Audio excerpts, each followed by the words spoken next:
Thank you all for being here. My name is Rachel Hyatt. I'm with the SFCTA, or the Treasure Island Mobility Management Agency, and welcome to the Treasure Island Town Hall. I want to first introduce the Spanish and Chinese language interpreters that we have available to us tonight. Mandy, would you start? Yeah, sure. I will work with I. 大家好，我将和 I 一起大家翻译，提供广东话翻译。如果大家需要的话，等一下可以在广东话的 breakout room 参加。I， 如果你听到这一段的话，你可以不用说了，他可能以为我是翻译。Yes, and Annabella, please. Hi. Hola, buenas tardes. Mi nombre es Anabela y estoy aquí siendo la intérprete al español. Y les pedimos en cualquier recordatorio de que en caso de que tengan cualquier tipo de duda, entonces que siempre la hagan a través del chat. Y entonces entraremos en grupos de discusión al español en donde se podrá entonces discutir la presentación en español. Y en caso nuevamente de que tengan alguna duda, entonces escriban su pregunta ahí vía chat. Muchas gracias. Thank you both. And next, let me introduce Madison Tam, who is with the District 6 office. Madison? Oh, thanks, Rachel. My name is Madison Tam. I'm here today representing District 6 Supervisor Matt Dorsey. I want to thank everyone for being here tonight. And since the supervisor was appointed 2.5 months ago, we've had the opportunity to come on the island and meet with residents a number of times, including an in-person town hall on Monday. We've really enjoyed getting to know the residents of Treasure Island and the issues that affect them. You're all San Franciscans. Just because you live on Treasure Island does not mean the supervisor won't fight just as hard for you as he will for everyone else in District 6. We heard a lot of community feedback on Monday, and we are looking forward to continuing those conversations. And our office is an open door for not only this issue, but any other issues affecting the residents on Treasure Island right now. So I want to thank the SFCTA for putting together this town hall. And again, thank everyone for being here. And looking forward to the discussion today. Thank you, Madison. So the agenda for this evening is that we have information and updates to share for about 15 or 20 minutes. And then we definitely want to make sure that there's at least an hour to hear your questions and comments. So now let me introduce Swanee Cho, who will give, with SFCTA, who will give the presentation. Good evening. My name is Swanee Cho. I am with the San Francisco County Transportation Authority, and I'm going to share my screen. I hope you can all see that now. Great. And I'll just start off by saying that it's a relatively quick presentation, but if you'd like to ask any questions, to please put them in the chat so that we can address all your questions and have a record of them, and be able to try to address as many as we can. Great. So this is our agenda for tonight. I know there's been a lot of discussion, so we do appreciate your joining us to hear about the toll and the affordability program. And then at the end, there will be a little update on a CAC. So to recap where we've been, these are the policies of the toll and affordability program that have been approved to date. In 2016, the TIMA board approved the toll policy recommendation study, which recommended a core set of policies aimed at achieving the 2 goals laid out in the original development agreement. And those 2 goals are 50% of trips by modes other than private cars, and financial sustainability of the TIMA program. At that time, in 2016, the board directed staff to develop an affordability program to complement the congestion pricing program. A great deal of work was done both by staff with technical analysis and with the public outreach on the island and with other agencies, leading to several policies. In 2019, the board adopted the recommendation to exempt all current residents on Treasure Island from the future toll. So all Treasure Island residents with leases as of November 2019 would be eligible for this exemption. More outreach followed. In 2021, the board adopted 2 components of the affordability program. One was to provide a 50% discount on the multi-operator transit pass to workers in moderate and low income residents. That is a transit pass that allows the pass holder to unlimited trips on the ferry and Muni and AC Transit off the island and on. And then last fall, in 2021, the board also adopted the policy to provide cash subsidies to current nonprofits and food service businesses, which they could then distribute to their employees and vendors to ensure their ability to continue operating on the island. The subsidy would be calculated in part on the number of employees at the nonprofit or business. In January of this year, the TIMA committee approved discounts to support all future travelers from the 9 Bay Area counties. The very low income group would be fully exempt from the toll. And then in addition, all low and moderate income travelers in the Bay Area would be eligible for a 50% discount on the toll. So what this means is that 60% of the travelers in the entire Bay Area would be entitled to some form of discount. And the base toll would essentially apply only to travelers in the 2 top income quintiles. So this is a summary of that toll and affordability program that I just described that was approved by the committee in January. The toll would be charged during certain times of day, and there'd be no toll during other times of day. The toll would be in effect during peak travel periods on the Bay Bridge, and it also coincides with those times when the bus and ferry service will be available. So the $5 toll is charged just on weekday peak hours, 5 a.m. to 10 a.m. and 3 p.m. to 7 p.m. During the midday on weekdays and on weekends, the toll is only $2.50. So the round trip would be $5. And then in the evenings and at night, there is no toll. And then folks who are low and moderate income would be entitled to a 50% discount from those tolls, sorry. And the very low income and the current Treasure Island households would be fully exempt. So that was the policy that was approved in January of this past year by the committee. At that time, following that committee approval, we were asked to look again at the affordability program and find a way to enhance affordability for the low-income quintile residents on the island. So we developed and studied a number of different possibilities for improving affordability while balancing the mode share and financial sustainability goals that are the twin goals from the original development agreement. So these are, we wanted to present 2 options for your consideration, and we'd like your feedback on these 2 options. So this is the first option, one which extends the full 100% exemption from the toll to low income residents, in addition to the very low.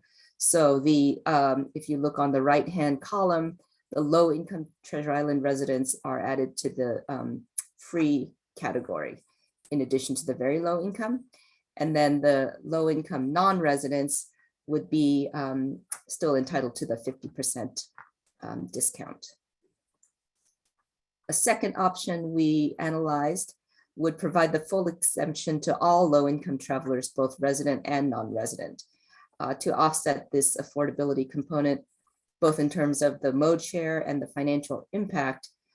This option has the moderate income households paying the full toll along with the higher income folks. So this option still does provide a 40%, provides a full exemption to 40% of all Bay Area drivers. And then just for reference, when we talk about the income definitions, the very low, and this is based on the San Francisco's standards, the very low income is if you make less than 55% of the area median income which translates to $73,250 for a family of 4. And so you can see the income ranges that would adjust annually based on this index. Oh, I should also mention that these are the thresholds that the city uses to determine eligibility for below market rate housing. Again, also for residents, when we talk about Treasure Island residents, it refers to Treasure Island and Yerba Buena Island, and the sort of non-residents or all other travelers in the 9 Bay Area counties, including San Francisco. So in addition to those discounts and exemptions specifically for the toll, we wanted to recommend these additional measures to help the lower income families and others who use the recreational facilities and programs on Treasure Island. We'll be studying these measures for cost and travel demand impacts in conjunction with other neighborhood mobility planning efforts. So one idea is to provide discounted transit passes that I mentioned previously to participants in the nonprofit programs, either program enrollees or other participants. The second idea there is to work with nonprofit organizations to set up carpools or van pools or park and rides so that individual people or families don't have to drive across the bridge and pay the toll. The third idea is to extend existing transit services such as SFMTA's Van Gogh program to Treasure Island. Those are programs run by the MTA at a modest cost to groups of people. And then another idea is to work with TIDA to find storage solutions for large equipment that is difficult to transport on transit. And then in addition to those TDM measures, the transportation demand management measures, we include a proposal to provide toll subsidies for programs that would be based on the number of enrollees in addition to the number of employees, because often that is a larger number. And then finally, to switch gears a bit, the last item I wanted to share with you is regarding the formation of a Community Advisory Committee, or CAC, for Treasure Island specifically. Right now, the TIDA CAB Community Advisory Board serves as our advisory sounding board, but as we moved into implementation, we thought it was appropriate for TIMA to have a dedicated CAC. And this is something that Commissioner Dorsey also requested us to study. So we're formulating a recommendation for consideration by the TIMA board, and you'll be hearing more about this, including, excuse me, how to apply in the coming months. So that concludes my presentation. Love to hear your thoughts and questions. And as I mentioned, if you could put your comments in the chat, we'll be happy to address as many as we can. And I think Eric or Brittany will help me moderate because I have a hard time seeing all of you and the questions. I also, sorry, should I mention that we do have a, for reference, we have the presentation and a handout that is online. And I think Eric can put that in the chat if any of you want to download it for reference. Yes, thank you, Swanee. Just confirming that you can hear me, Swanee? Mm-hmm. Okay, great. Yeah, so as Swanee said, I'm going to put in the chat links to both the presentation that you just saw, as well as a copy of a handout that we provided during the in-person event that we had on Monday night. So that is now in the chat if you'd like to access that. And then I will also take a look at some of the questions and comments that have been put in the chat and shoot them to Swanee so we can respond. So I see a question here about toll collection. I presume the tolls will be collected by Fast Track and photos of license plates. If I have Fast Track, how will it know not to charge me? Great question. Yes, we're working on the details of that implementation with MTC Bata, who runs the Fast Track program. And we would basically, there would be sort of a trigger on those people who are eligible for discounts or exemptions to, sort of those accounts would be pulled into a different sort of path for billing purposes. So the details we're still working out, but that is how it would work. And we would need those people who are eligible to, we're working on ways that we can streamline that sort of eligibility process. And just kind of a follow-up to that question, does the exemption belong to the car or to the person? It would belong to it would follow the person. It should.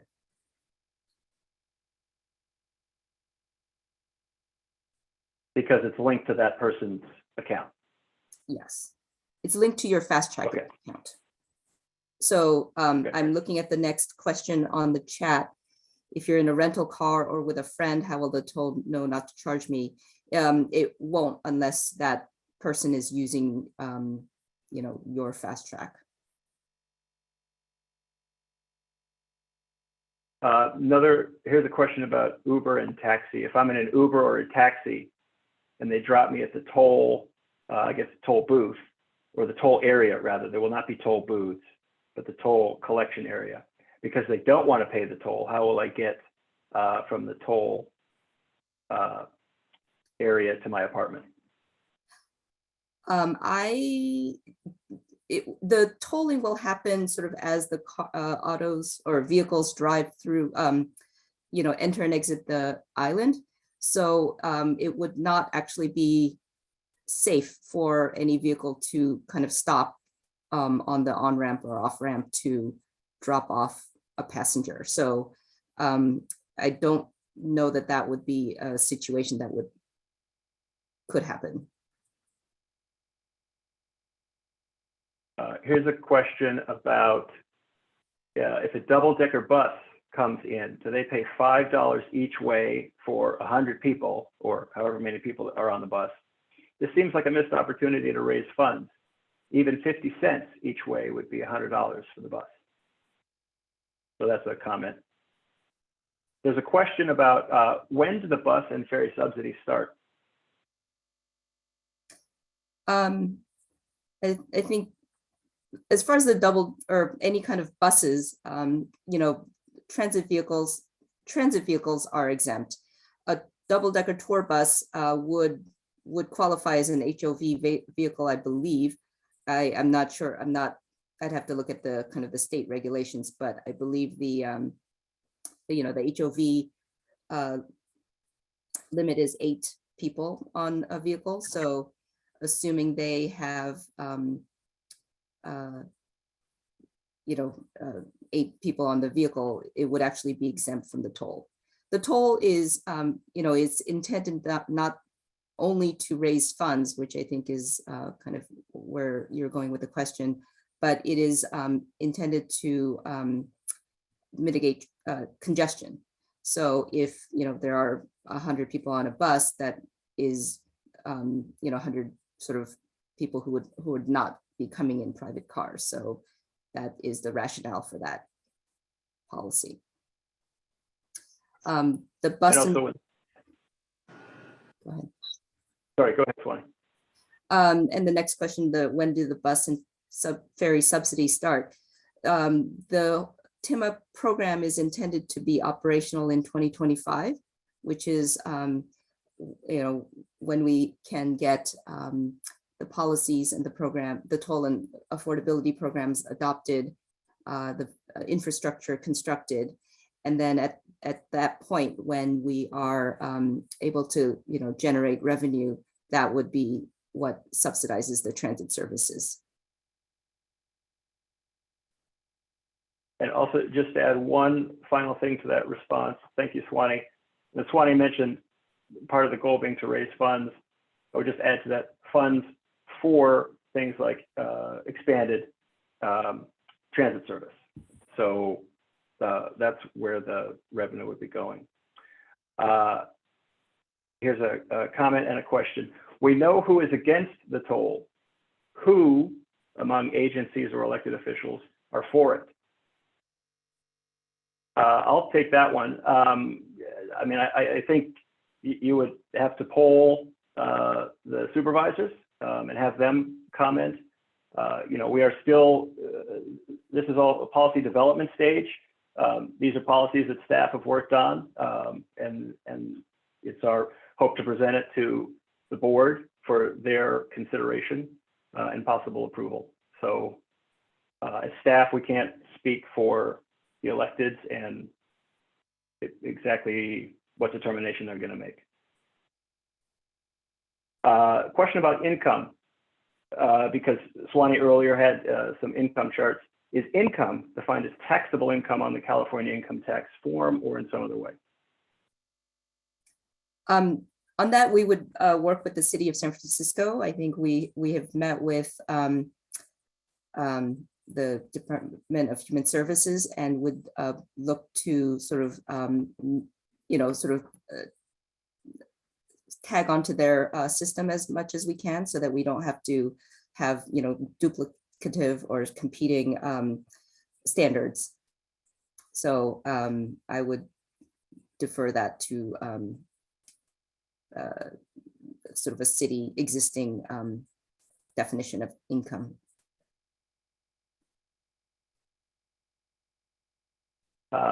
Here's a question that I think it comes off of part of the later part of Swanee's presentation.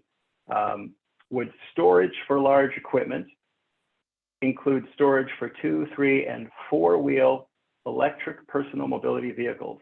Would this be easily accessible to apartments for frequent use? I think we could discuss that further. That is not what we had in mind when we talked about large equipment. We were thinking more things like recreational equipment, but we can discuss that further. I'm not sure what a 4-wheel electric personal mobility vehicle is other than an automobile, but we haven't sort of set specific definitions for what large equipment is.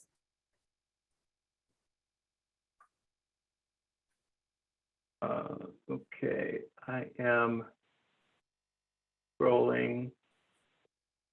Okay, so I believe the next question is school related. I currently have to drive my children to SFUSD Elementary School because a bus is not provided to their school. Would school buses become available to them?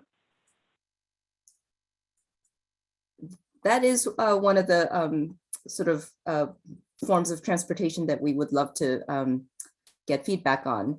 And I don't know if Rachel, if you have anything specific to add to that coming out of the other neighborhood planning study. Yes, thank you, Swanee. This is Rachel Hyatt with SFCTA, and One Treasure Island, the umbrella nonprofit organization on the island, worked with the previous supervisor's office to request funding to study supplemental transportation options on off the island, and we're supporting them in that effort. And one of the types of transportation that has come up during that process is school transportation and the need for supplemental transportation options to transport students on and off the island. And so we are working to help them come up with recommendations that will be presented to the TIMA board and SSBTA board this fall. And school transportation is definitely one of those options that is on that list.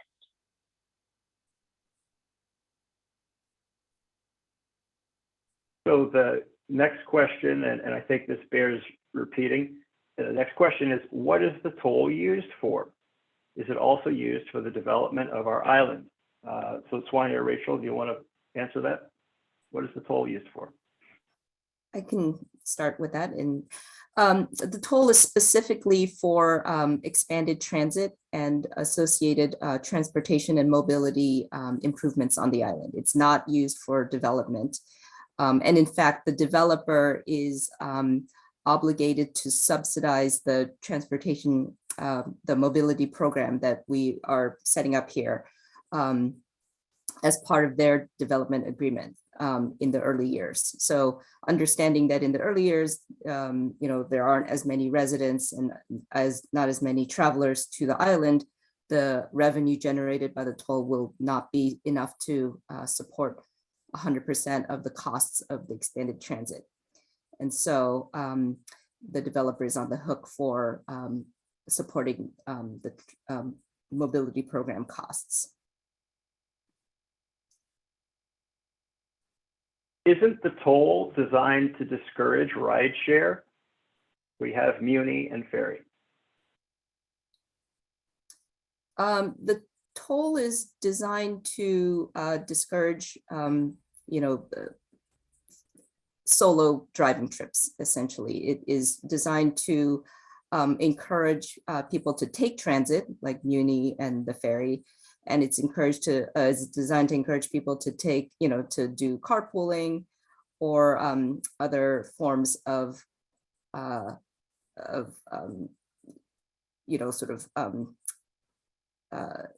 non-solo driving.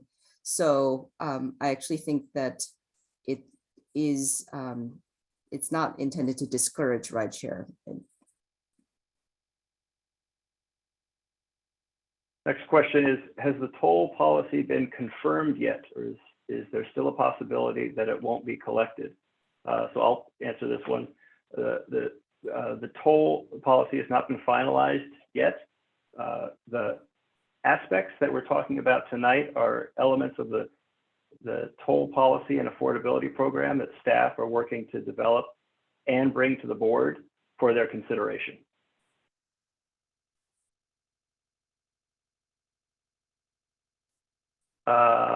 Next question, when do you plan on providing specific, I think the next word is information, about subsidies for nonprofits? Without details, we can't understand impact. How long would the subsidies be provided? 10 years, 60 years, et cetera?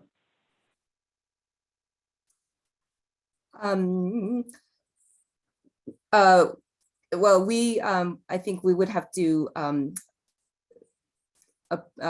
get into the details, and I did some outreach to some nonprofits that I had contact information for, but we would love to talk to you about, sort of what you need and what it means. And as I mentioned in the presentation, we need to do some further study. So I think this is exactly the kind of information we'd love to, meet with you to, talk about what your population is and what what would work for you, what would help your enrollees or participants, and to address the toll for those people who need the assistance. If my family, relatives, or friends from other regions visit, can I issue a temporary exemption card so they can freely enter and exit the island without my company while staying at my house? I don't know, maybe Rachel, you can help me with this. I don't think that is how it would work. The exemption or discount would be tied to your fast track and presumably your automobile, or your license plate. So there isn't sort of a temporary, there isn't kind of an exemption card that you could distribute to your friends and family.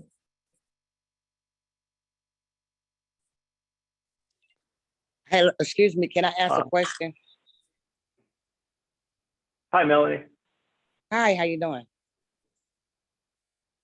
Good, thank you. Yeah, I would like to ask a question. What about the people that's like, okay, handicapped? Then we have to go, like I probably go about what, 15 appointments, and like home health care comes out to the houses. So when they come, they have to pay. You know, other agencies that come out to like help us here on the island. Like they come out, you know, the wheelchair people, because my son is in a wheelchair, the heart people, you know, I'm just saying when they like made the doctors come out, so they would have to pay. And the people that's handicapped. See, I've been on Treasure Island 20 years. I moved in 1996. So I've been here a long time, and there's a lot of stuff changing. I know it do, but like when people come, I'm not worrying about people visiting because they're gonna come anyway. I'm worrying about like if the home care have to come out, okay, physical therapy. Then if they coming out to see us, because you know, you go to the hospital, you arrange this. So what we tell them, oh, when you every time you come or every other week, you have to pay fast track, or like the lady was saying, you have to put something in the car. And I'm kind of glad that y'all doing this in a way, but then it's, I don't know, once this fast track come and people come into the island, there's gonna be so many people want to come see it. Okay, this is a ground breakthrough. We got all this new view. You know, everybody gonna be trying to rush here like they do, like when we have 4th of July, everybody try to come get a seat. So it's gonna be so much hectic, and it's hard for us as our neighbors to get off the island, take 4 to 3 hours. You know, so when this big development come, it have to be a change, but how it's gonna affect us. And seeing I already go to the hospital, like we have to go, okay, Monday. So I would have to be telling the doctor, when you come now, or you have to come out to visit my husband or see my son, now you have to pay fast track, or I just have to meet you in a city, and then by the time I come home, I'm still paying.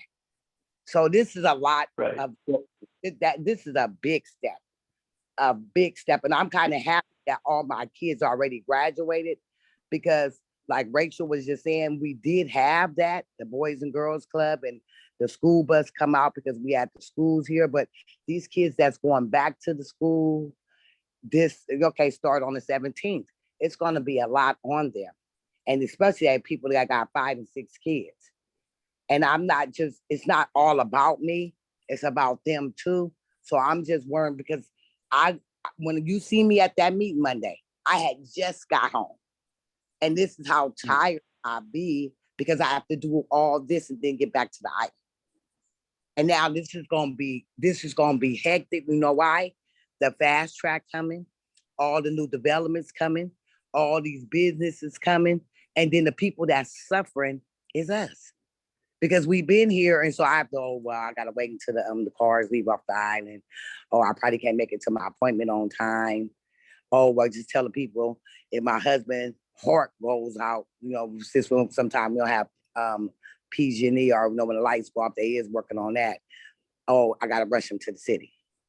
Then my son is paralyzed with a wheelchair. I try to keep him at his family member house, but when he do come home to visit his mama, that's a lot. So I'm just trying to say we should have all this together, take this to the board, and find out for the residents that been here so long, this is going to be a big change. And that's why people are always arguing. And I know we have to find a solution. So what we need to do is work it all out so we all can make it happen. Thank you. Thank you, Melanie. So thank you. So what I heard in that was some questions and some comments. And so thank you for both. So at the very beginning, you had the question about care providers, you know, people that are coming from off the island to provide health services or other services, food services, or maybe even contractors, right? The same thing would apply to a carpenter, a plumber, somebody you need to come to your residence. So either Swanee or Rachel, do you want to address that? You know, service providers coming on or off the island? So I think I think we go back to kind of the whole intent of what we've been directed to do, which is, the toll is, the plan is for a toll of some sort on to go on and off the island, and what we've been trying to do is address the needs of those people who are challenged in terms of income and their means. So what we are trying to do is design a whole affordability program that addresses those people who have difficulty paying the toll. So there are, depending on different times of day, it will be different amounts. And if if you have a regular caregiver who is of moderate or low or very low income, that person would be eligible for a discount or a full exemption, and would be able to come and go and do what they needed to help your family without paying a toll. However, if that if those visitors or service providers are of a certain income level, then we believe that they're not as or that they would pay the toll.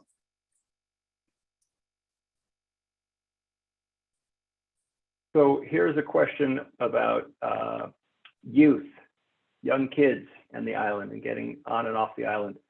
Although many older kids will ride public transportation to TI for summer camp, many parents won't put their 7-year-old on a bus to go to a new camp. So those kids just won't come to TI. Can there be a time frame for on or off the island where a charge won't happen? For example, allowing for drop off and pickup for these young kids? Again, I think we definitely like to talk to you in greater detail about the needs. But as we showed in the presentation, the tolls are designed to address congestion. So they will be in effect at times when there is more traffic on the bridge and on and off. I'm not sure that, I guess, just to sort of zoom out a little bit, every vehicle contributes to congestion. So that is kind of the underlying rationale for the congestion management that we're trying to do and using the toll.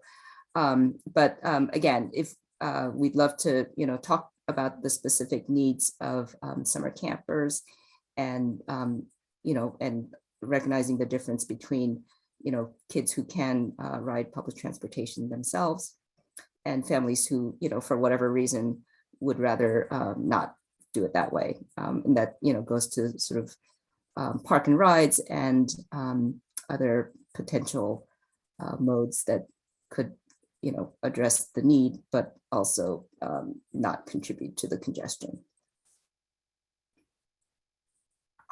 So the next one is both a question and a comment.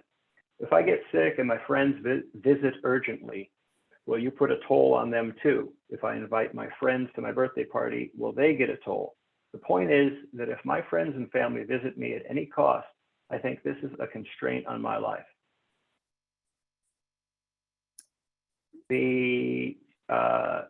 There is another question on youth and transportation. If you will be providing transportation for kids to go to school off the island, will you provide safe transportation for children going to the island for camp, which is another form of care for kids who have two working parents? I wonder if Rachel could comment on that. Sure. I think this is one of the supplemental transportation options that Swanee, so I think some folks may have joined late, but some of the supplemental transportation options that Swanee showed in the presentation are intended to get at that. So for recreational uses that do have large volumes of folks coming onto the island to take advantage of those opportunities, we're very interested in working with you on how we can arrange for and partner on supplemental transportation options that can, like school buses, carry, meet a similar need, but for non-school purposes, where there are a bunch of children who need to access onto the island. So that's something we're very interested in pursuing with organizations that have that need. The next question asks, which other neighborhoods will have tolls to fund mass transit? Well, you may be aware that there has been some work done on congestion pricing for downtown San Francisco. And that would go in part to fund mass transit in San Francisco. And other cities obviously are working on similar congestion pricing mechanisms. I know New York City is very close to instituting that for the entire kind of downtown, or not even downtown, midtown and downtown area of Manhattan. So it is, and internationally, there are many other examples of congestion pricing that is very successful, actually. Next comment and question is about public transit ridership. To optimize public transportation ridership, shouldn't reductions in public transit cost be prioritized over the tolls? Traffic alone is a deterrent to drive if public transportation is affordable. Yes, I agree. And the one of the options, or one of the proposals that we included was allowing more or greater discounts, or more access to discounts for the transit pass. And so we hope that that is a way of the carrot, where we encourage more use of public transportation in lieu of driving. And I also want to sort of put a plug in for that, because it will make it not, it'll also make it much more convenient, because you'll be able to sort of have unlimited rides off the island and on the island without, with sort of a single pass, and transfers once you get to Oakland or San Francisco. So yes, and we can talk further about that. Visitors from Oakland to Treasure Island also pay highway tolls. If they pay a toll when they come to our island, they will pay a double toll. Have you thought about this problem? We do recognize that, and I think a while back there were ideas to try to mitigate that, but fundamentally the toll on the Bay Bridge that you pay when you leave Oakland and go to San Francisco is for a different purpose. It is intended to pay for the maintenance and reconstruction of the Bay Bridge, and is administered by BATA, a totally different regional agency. So that is, we recognize that that is an issue, but we also recognize that that is an issue now. If you drive to Treasure Island from Oakland, you pay the bridge toll. If you drive to Treasure Island from San Francisco, you pay no toll. So it's an inequity that is existing, that that we do not control. So the next one is a question on the peak and off-peak times that were chosen. Is there any data that can be shared on how the congestion pricing was arrived at in terms of peak and off-peak hours specific to Treasure Island? Was there a study done on TI that led to those hours being chosen? I wonder if Rachel could help with this. Yes, there was. And yes, that is something that can be shared. The data on the peaks and the peaking periods on the bridge that led to those hours, yes.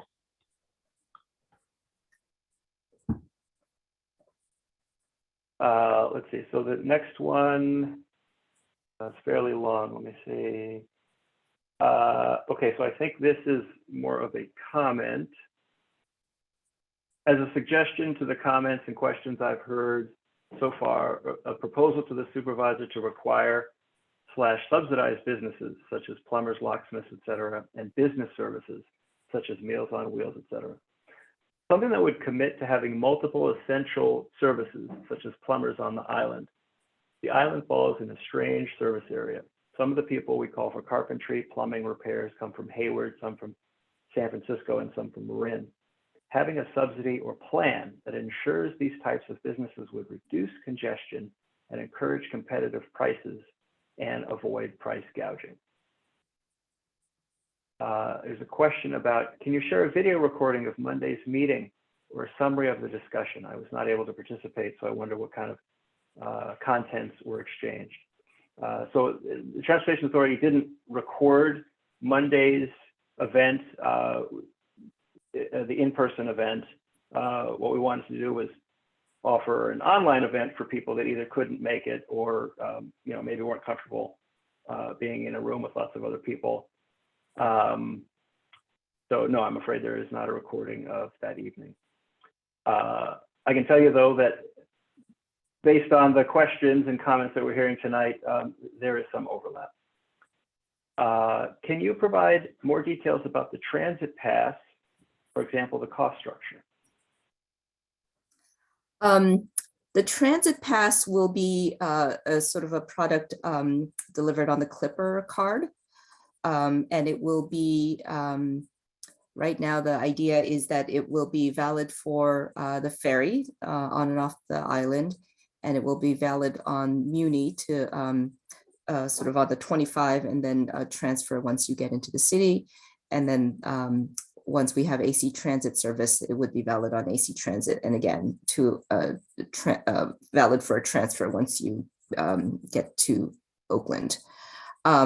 We are in discussions. We have not yet established a fair cost, but we are in discussion with all of the various agencies to initiate that. And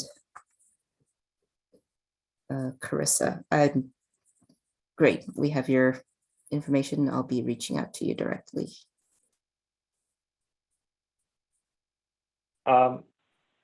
So, Tramicia, I'm sorry, I'm going to need a little more context on this. I'm going to write what you wrote, but I'm forgetting what your question is linked to.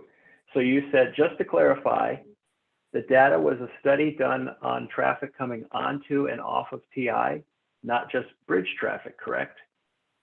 It's Tramicia. It was referencing the question above about the congestion pricing. Thank you. Yeah, I believe the study, I believe the study was modeling traffic on and off Treasure Island, not just bridge traffic, you know, in the future years. So not as it exists today, which is I think probably, you know, manageable, but with all of the development that comes, that was what sort of the study was for.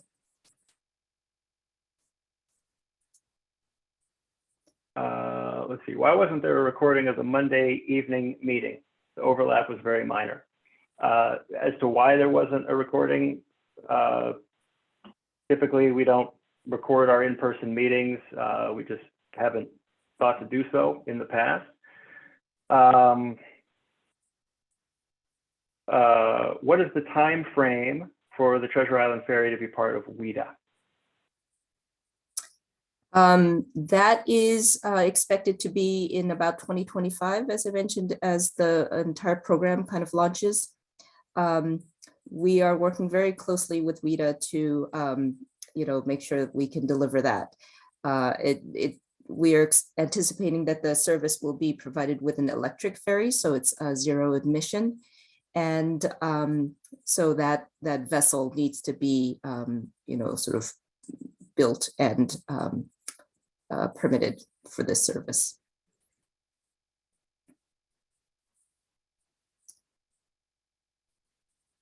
Here is a comment and a suggestion. It's already hard to get taxis and ride shares to come to the island to get us. This, referring to the toll, is going to make it even harder. I suggest that consideration be given to a turnaround area where people can be dropped off or picked up without having a driver incur a toll. Ideally, this would be near the apartment buildings or transit, especially as that hasn't been built out yet. Maybe an offset trigger in the fast track system that would void the toll fee.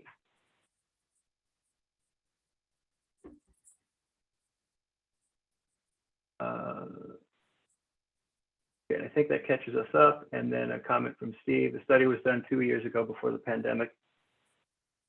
Used to always record in-person meetings before the pandemic.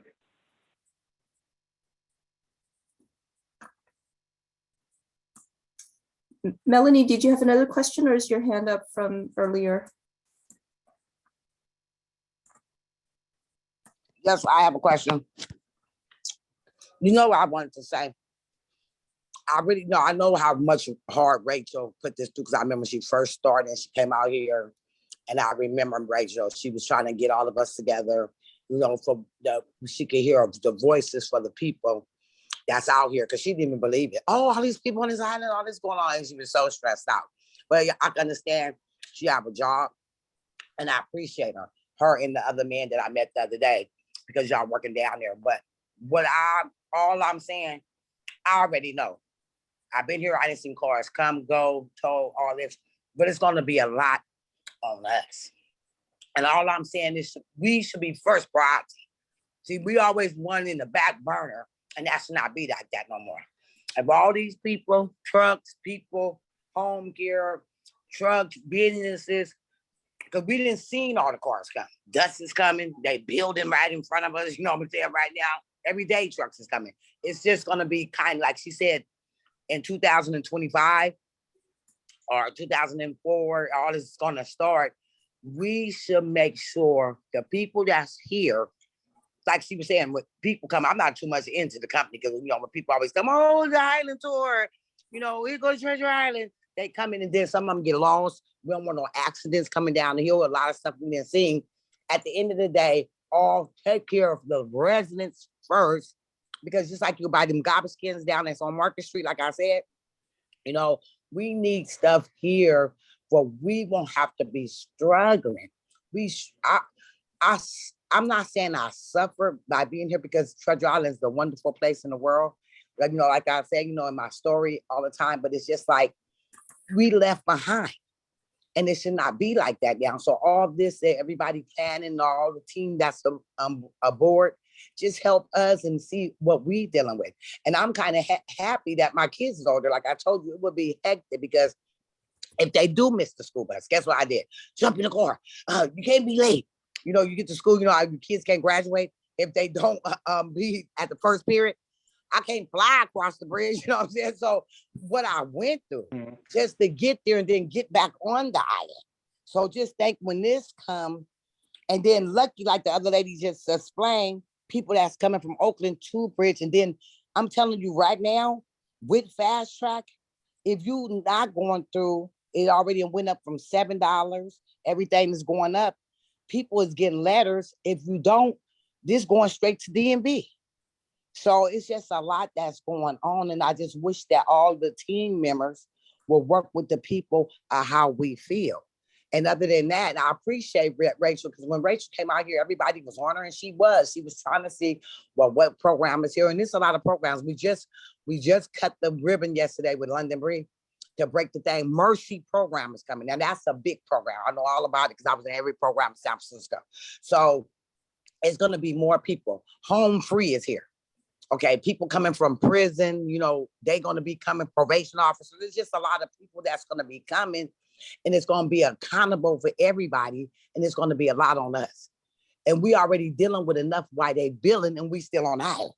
All these big trucks coming every day, they billing while we still here. We are going through so much, and we really don't complain. See, I'm the type of person, I've been here 20 years, I already know everything's gonna change. People gonna come, I love the island. But at the end of the day, some people is worse than that. Like my husband, he cannot come out. He comes out, the sun getting him, he have to have the provider come walk him over by the water. Then my son, well, you know what he said? Well, mama, all you do is just stick on the island. This is what he tell me. You know my kids. You know our kids talk. All you do is just stick on the island, be on the island. Don't you think there's other things that you can see? No, because guess what? By the time I get off, I'm so tired to get back home. So my day is at the end of the day, I appreciate all the work. Y'all coming in as a team. Y'all need to know. But before you start making all these decisions, it's still a lot of people that's not online, like wasn't at the meeting. And then we don't need to go to the meeting and argue, because we ain't gonna get nothing with no confusion. We need to get to the meeting, love one another, and we'll find out what's going on so we can get the help.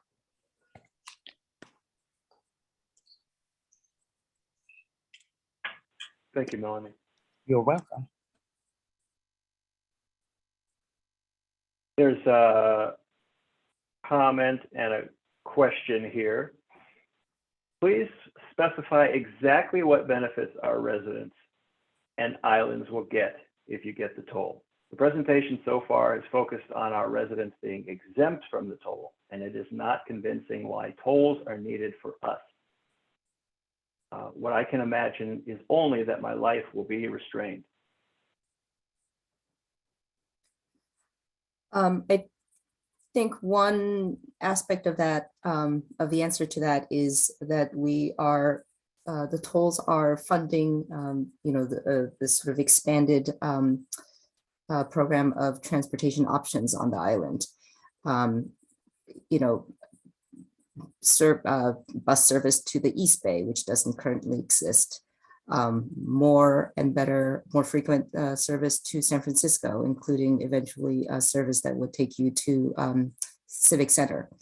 The ferry, which would be you know, more robust than the interim ferry service that exists today. But also, you know, things like bike share and car share and other options, basically, because we understand, you know, you will sometimes need to drive, but I think what we're looking at is a transportation program that, you know, provides a lot more options, and it provides affordability discounts for those people who are means, you know, challenged.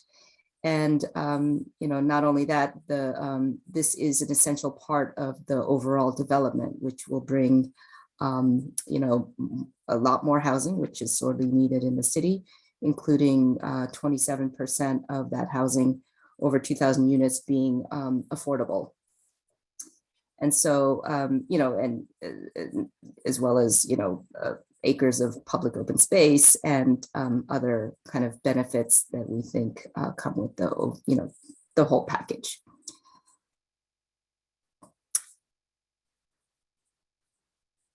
Have you considered any new car parks or places to leave cars and or drop-off location near public transportation locations? For example, for a family driving from the East Bay, where would they leave their car to take the bus to TI? Yeah, we need to, that's a great thought. And that's something that we had, is on our list of things to engage with both San Francisco, on the San Francisco side and the East Bay side, is how can we facilitate sort of a park and ride or park and transit options to Treasure Island. So we would have to, you know, talk to the city of Oakland, Alameda County, and our partners in San Francisco. Of the anticipated 8,000 households that are anticipated in the near future, how many do you predict having parking spaces for personal cars on the island? Curious to know how many households will be affected by the tolls daily if they expect to use their cars daily. That is a good question. I don't know the answer to that off the top of my head. I do know that, you know, parking is sort of disaggregated from from the units that are certainly, I know the ones that are being sold, condos. but we would have to get back to you on that unless Rachel knows.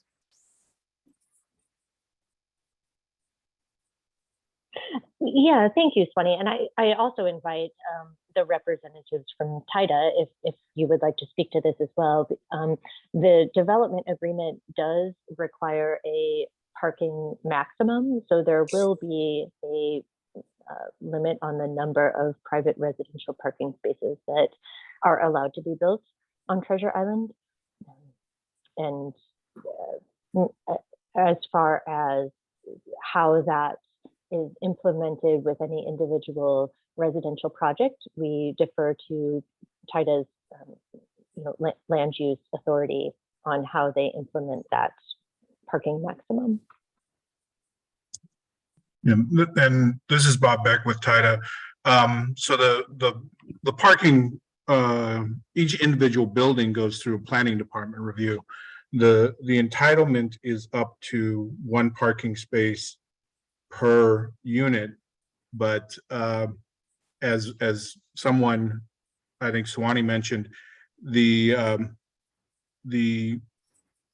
use of a parking space is not included in the purchase price of a condominium or the rental of an apartment, so that if people want to purchase a parking space, it's purchased as an additional cost. So to some extent, the market will drive the total number of parking spaces that are constructed for residents. Also, the majority of affordable housing units constructed by the city will not have parking spaces. So on the upper end, I would estimate that no more than 6,500 parking spaces will be constructed with the 8,000 homes, but that is just an estimate.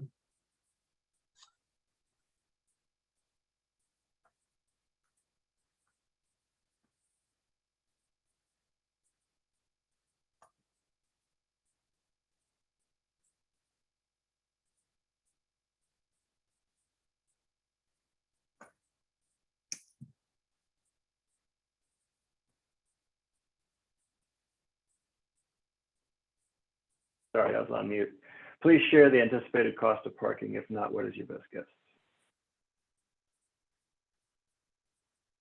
And then, so I assume the next line here from Steve is parking will cost you $115,000 per space on TI and YBI. The first building that has been completed on Yerba Buena Island, the Bristol,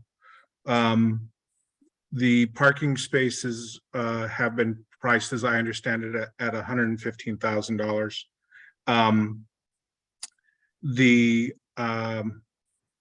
That will vary from development to development as costs of construction vary, just as not every condominium in every building will cost the same.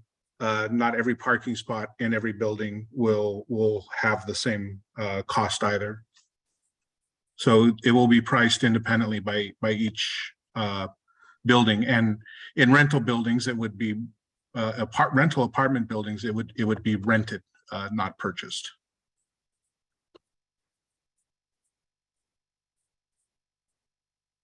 And a comment just came in. Although I appreciate all the work thus far in addressing concerns about the toll, it is really hard to support any kind of a toll without specific details on the items discussed tonight. I would hope that specific details will be shared with the community well before seeking any approvals.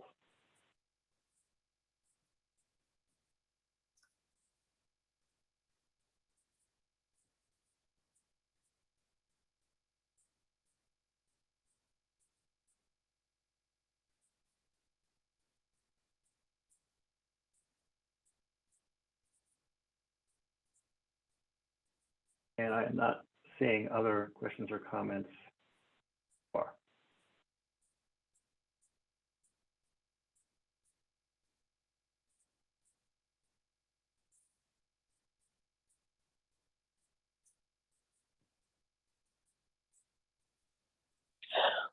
Maybe Eric or maybe this is Brittany, if you would share our contact information again in the chat so that participants, if you have additional questions or comments that you'd like to submit, or also pass on the contact information for submitting questions or comments to us, and we would be able to gather those comments as well as respond to questions even after this evening.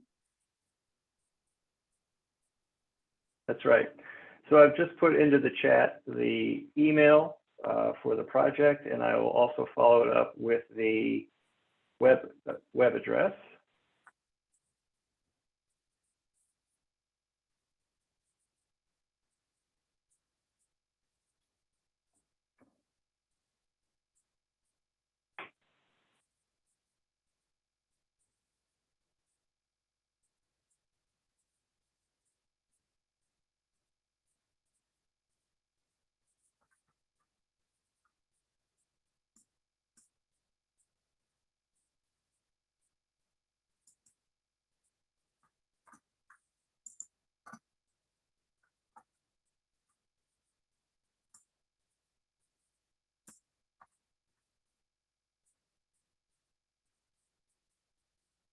So a question just came in.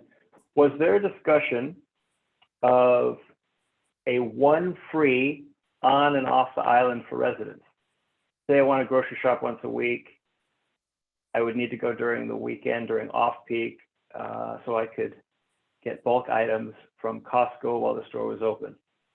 Also, something my family doesn't do is order food from, say, DoorDash or a grocery delivery service, but the toll would definitely affect these drivers. So maybe, Rachel Swanee, do you want to address the first half of that, the idea of a one free off and on for residents? I believe that would be addressed by the exemption for residents, correct? Yes, correct. We had proposed that number of years ago, but we heard the feedback that one was not sufficient, especially for low income folks. And so that is why the board adopted the full exemption for current residents, and then of any income. So full exemption for all current residents regardless of income. And then going forward, the direction was to create a means-based concept whereby very low income residents would be always completely exempt, and they're only the top 2 quintiles of income folks would be paying the full toll.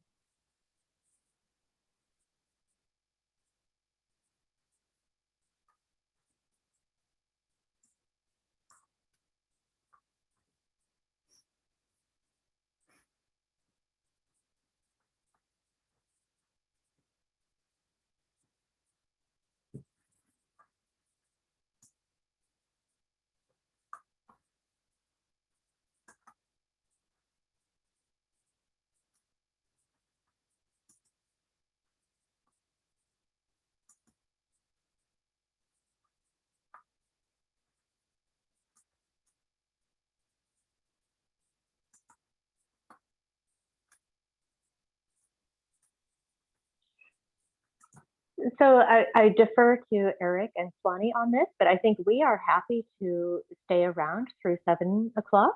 The time period that we offered to discuss and answer questions, share information with folks, and we'll just be listening for or looking out for any additional questions or comments to come in. I think we ourselves don't have new information beyond what Swanee presented to share at this time, but are grateful for some of the ideas that we heard today and want to take those into consideration. And also, I know our board will be wanting to hear the feedback from this evening and from Monday, and that's something that we're going to be synthesizing and be able to share with them and also back out to the community. So we are happy to stay here through 7 if, in the event that anyone else joins or has any more questions or feedback that comes up. Looks like there's another question that just popped up. Will this town hall meeting continue in the future? So this we've done this round of outreach, but what we'll do is we'd like to reach out specifically to Carissa and others who've made some expressed some interest in specifics of certain programs, and do some more analysis in-house. And then, as I mentioned, I think we expect to come back out to sort of report out on what we've heard and what we've any changes in the proposals in the coming months.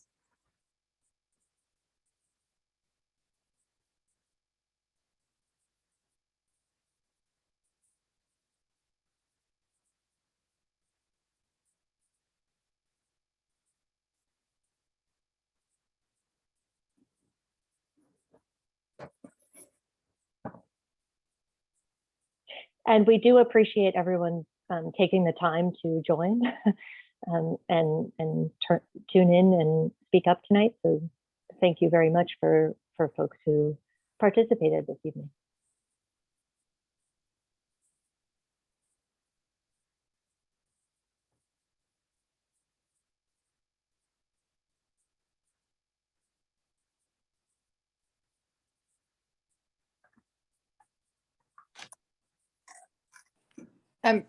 Rachel, or is this an appropriate time to maybe have a breakout, go in a breakout room and just discuss maybe with one of you some of the issues around youth, or would you prefer to do that another time?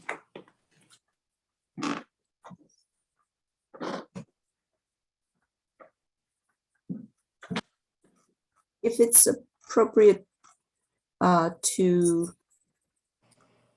leave the meeting, I think since we only have 15 minutes, I wonder if you would be okay to set up a separate time in the next couple of days. Sure, whatever works best for you all. Great. I have your email, so I'll reach out to you. Great, thank you. Thank you.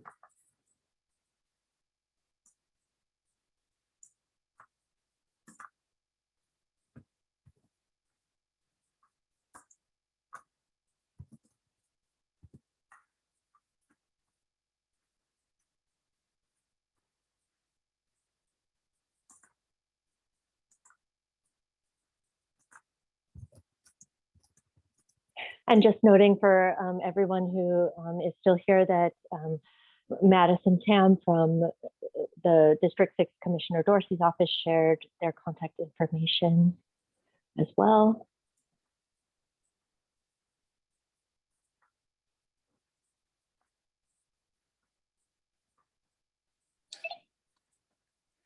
Ma'am, I know that we have to get off in a minute. I just want to say this. So all this information that we talked about today and everything, y'all gonna take it to the board and y'all gonna take it to the people or MAC or wherever y'all do, to the city hall, and then y'all gonna get back in contact with us about the decisions that y'all gonna help us on the island.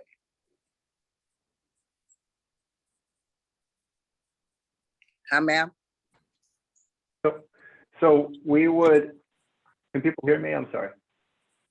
Yes, sir. Yeah. Yeah, Melanie, to your question. So the information that we got, say, on Monday night, information we got tonight, as we've done in the past during outreach, is all that will be considered as we continue to develop the policy. And we will do another round of outreach. Yes. Before going to the board, asking them to take action. So in other words, any sort of policy consideration, any details of the policy, we would bring to the public first before going to the board. But I hope that answers what you're asking. You know what, you are so right, and thank you so much. I just wanted to make sure. And so if y'all need my help doing the outreach and stuff and letting them know, because, you know, I know everybody on the island, you know, I could really support, because that's what's about. We need to find out what we need out here. There's so much everything going on in the kitchen. We need to know what we need and what we need to go forward, but everything could get better and everybody's jobs could be better. Instead of all of us complaining, it's about us getting together, what's going to happen, what's, you know, like y'all talking about now, take it to the board, then we won't be in the loop. Oh, I don't know what's going on. When it gets to me, y'all people ain't doing this. All this, I don't like confusion. Y'all be like this, oh, let me lead the meeting. Just let us know. And it'll be more better. So when y'all need me, I'll be there for you, because right now I have to give him a bath, help him. He talk about running around. I got to watch him. But you know what? Thank you. And thank you, Bob. And Rachel, I'm going to tell you this. The day I met you, keep doing your work and don't let nobody stress you out. You're going to be okay. Have a blessed day. Bye-bye. Thank you, Melanie. Bye-bye.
I see another comment has come up, so I just wanted to note that we see it and we will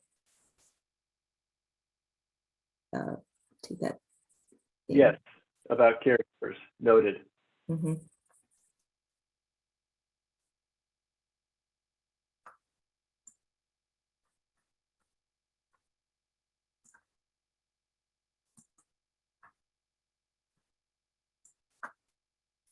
Responding to Hada, good to go. If you have questions or comments, we're going to be here till 7. If you'd like to hang out till then. If not, you don't have to. We did put in contact information in the chat. Let me know if you want me to resend that. Of course, you can reach out to us once this event is over or anytime.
there a question from Kevin's iPhone? Yay. I've been trying to figure out how to do all this. Sorry. Thanks. Thank you.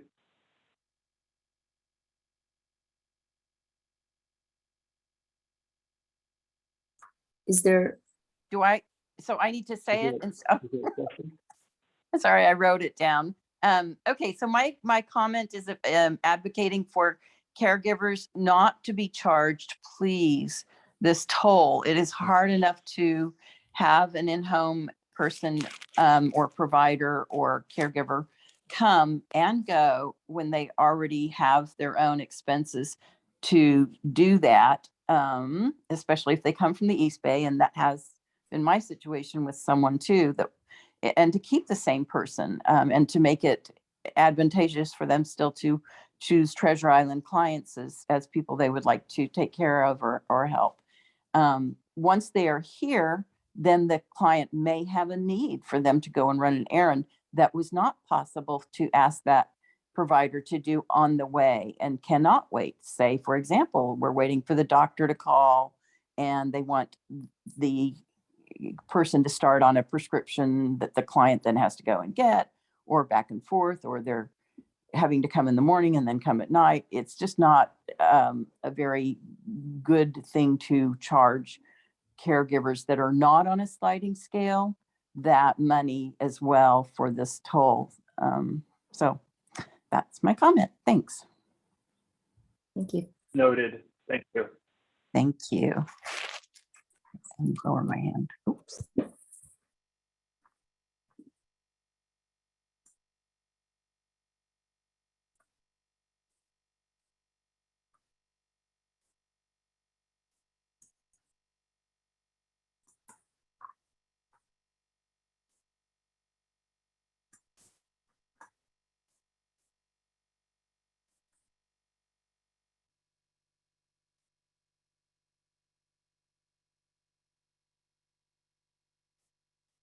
So I have 7 o'clock on my clock. So I believe we should wrap up. Thank you, everyone, for taking the time to participate this evening and sharing your feedback, comments, and questions. Good night, everybody. Thank you. Bye-bye.